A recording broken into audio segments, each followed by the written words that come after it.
Hyderabad KPHB colony Venugopalaswamy ఆలయ కళ్యాణ మండపాన్ని హౌసింగ్ బోర్డు అధికారులు సీజ్ చేయడంపై ఆగ్రహం వ్యక్తం చేశారు కూకట్పల్లి ఎమ్మెల్యే మాధవరం కృష్ణారావు. కాంగ్రెస్ పాలనలో గుడులు బడుల స్థలాలకు కూడా రక్షణ లేదని ఫైర్ అయ్యారు. ప్రజల పక్షాన బీఆర్ఎస్ పోరాడుతుందన్నారు. ఒక్క గజం భూమి కూడా అమ్మనివ్వబోమన్నారు. ప్రజల కోసం ఎక్కడి వరకైనా వెళ్లడానికి సిద్ధంగా ఉన్నామన్నారు ఎమ్మెల్యే మాధవరం.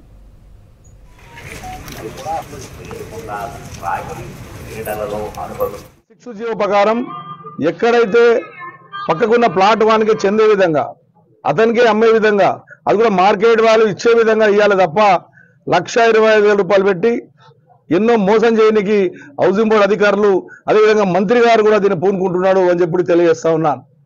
అదేవిధంగా 15 పేస్ అనేటటువంటి ఏదైతే ఉందో హౌసింగ్ బోర్డు ఏదైతే ఉందో ఇవన్నీ కూడా జిహెచ్ఎంసీకి హ్యాండ్ ఓవర్ అయ్యాయి. జిహెచ్ఎంసీకి హ్యాండ్ ఓవర్ అయిన తర్వాత ప్రాపర్టీ జిహెచ్ఎంసీ ప్రాపర్టీ అయితే తప్ప హౌసింగ్ బోర్డు ప్రాపర్టీ కాదు. జీవో ప్రకారం మీరు హ్యాండ్ ఓవర్